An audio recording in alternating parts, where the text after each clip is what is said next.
I'm Tony Jones. Welcome to my home away from home here on the set of Lateline. Well, like many shows on TV, Lateline's always been filmed in front of a live studio audience. But unlike other shows, you very rarely hear them. There have been exceptions, of course. My recent interview with Prime Minister Gillard was barely audible since the audience was full of football fans who'd just come from the World Cup. We can't even get to talk to him. What Kevin has said and what Peter has said is that the bar... Then was the more unfortunate time when the audience turned ugly during an interview with Paul Keating. Well, it has and it hasn't. I think the public are quite wise about the economy and government. But by and large, the audience is quiet as a mouse, a little too quiet. So as Lateline gears up to cover the federal election, we thought we should take a leaf out of shows like Letterman and hire one of those warm-up guys to gee up the crowd each night. And who better, I thought, than the one group of people who are completely unemployed and available. Ladies and gentlemen, The Chaser.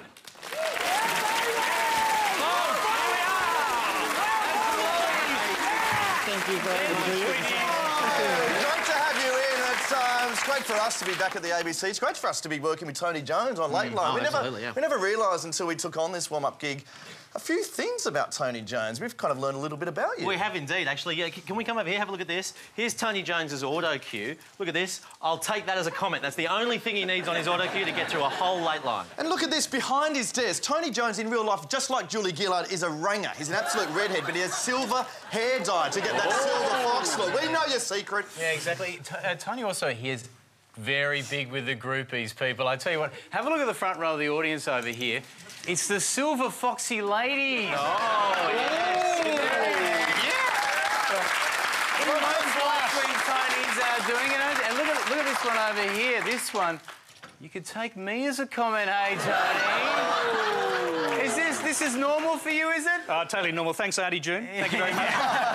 Well, look, you better get into makeup, Tony. 25 minutes and you'll be seeing Tony live back on the set of Lateline here. Please give him a big round of applause, ladies and gentlemen.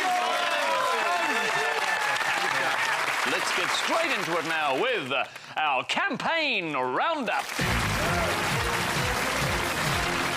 Yes, thanks, Andrew. And week one has already given us the first real casualty of the election.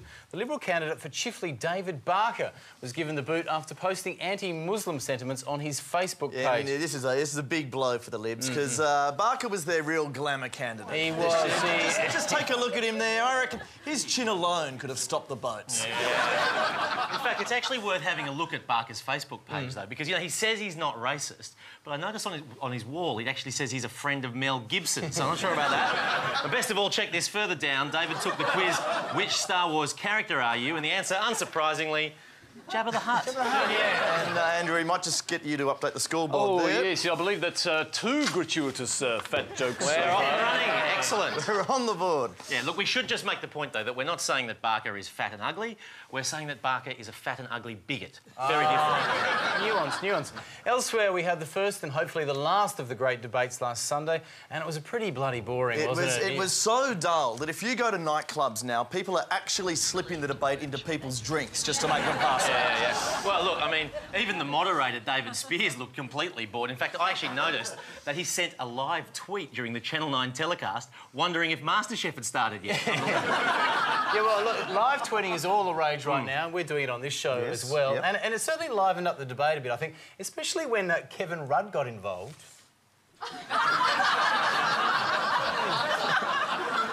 Yeah, and of course I like Kevin's tweet. It was a good tweet. Plus, I think it was on point. But of course, the other big attempt this year to jazz up the debate was having the two worms divided by gender, which I thought made for a pretty busy screen at times. It could get very crowded, but I tell you what, if you thought Seven Screen was crowded, you should have had a look at SBS, because they divided their worm into nationalities. No. And you could barely see a bloody thing. I mean, I didn't see Abbott's face all night.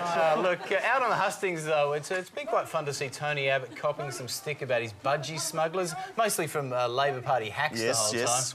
I'm sorry, can we just stop that for a second? I mean, what the hell is going on with that stunt? What kind of dickhead thinks dancing around your red Speedos is even remotely funny? Mr. Devlin? Sorry, I'm not Peter Devlin, he's over there. I'll take that as a comment. Tony's real bugbear so far, though, has been work choices. Yes. He just can't shake it, no matter how often he says dead, buried, cremated. It plagues him the whole time. Actually, you know, when he said that thing, dead, buried, cremated, a lot of people pointed out you'd never actually bury and then cremate someone. Would you? I mean, you wouldn't think so. But no. If you look carefully at the archives of Sir Robert Menzies' funeral, that is actually the way that the Libs have been doing things for many years. That's a very liberal way. Oh, look at that. Burning cross at a Liberal funeral. Well, look, the thing about work choices is that if you read Abbott's book, Battle Lines, and I don't recommend you do, by the way, there's this whole section headed Work Choices Wasn't All Bad, which isn't really consistent with his current policy, is it? No. The whole book is littered with things that Abbott has since turned his back on, so I thought it might be time to put out an updated election edition. G'day! You're back! I'm trying to help you out. Back! Fantastic! Good to see you. An election version of Battle Lines. This chapter, Work Choices wasn't all bad. There will be an election version of Battle Lines. Really? I want you to buy it. Are we going to take this one out? Work Choices wasn't all bad. We'll get rid of that. I want you to buy it. This bit about work choice has been a remarkable success. Let's get rid of that. Do you want to burn it? And just quietly tell you, this bit's not playing very well with the ladies. Get rid of that too. This bit's boring. I reckon that would have been more satirical if you did it in red Speedos, Craig. Probably, yeah. But look, guys, for me, the big policy blunder of the week came from Julia Gillard with this plan of hers to have a citizens' assembly of 150 randomly selected people to work out the country's climate change policy. I know. And now, she unveiled this last Friday, and a few minutes into her speech, there was a security breach when a crazed Kevin Rudd tried to rush the stage. Oh, look at him. Yeah, he's not happy. I want leadership back! You know what? I actually think the ALP now wishes that security hadn't grabbed that guy because he might actually have stopped Gillard from making what was one of the stupidest speeches I have ever heard. In case you missed it, I've boiled it down to 2 essential quotes. That the price of inaction is too high a price for our country to pay. So I will not rush headlong into economy-wide changes that people are not familiar with. Right, so in summary, we can't afford inaction, but we won't act. Exactly. What I love about the Citizens' Assembly, it seems like because of this, the climate experts are just going to be ignored and basically replaced by random people from the public. So you've got guys like Tim Flannery basically out of a job now. Did you see him this week? He's doing it very tough, the poor guy. We'll explain global warming for... my heart goes out to you, Tim. Why don't we give the Citizens' Assembly a go? We've got about 150 people here, right? Yeah. So why don't we make our own Citizens' Assembly, see how it works out? What do we think of Julia Gillard's climate policy? It's shit! Oh, community consensus at work, ladies and gentlemen. Give yourselves a clap. Community consensus!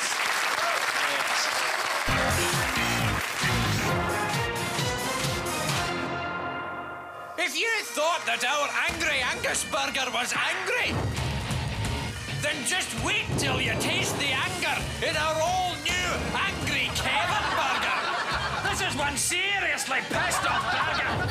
You get one major beef topped off with bile, spilt blood, and then lovingly rat-fucked by the faction leaders. The Angry Kevin burger, it's not just angry, it's fucking furious. The burgers are bitter at Hungry Hacks. Have you lost your way? Then get the all-new Julia Gillard GPS to get you moving in the right direction. Move forward, move forward, move forward. You'll never look back again. Move forward, move forward, move forward. And you'll certainly never veer left. Refugees? Move forward. Oh no, Gay's getting married.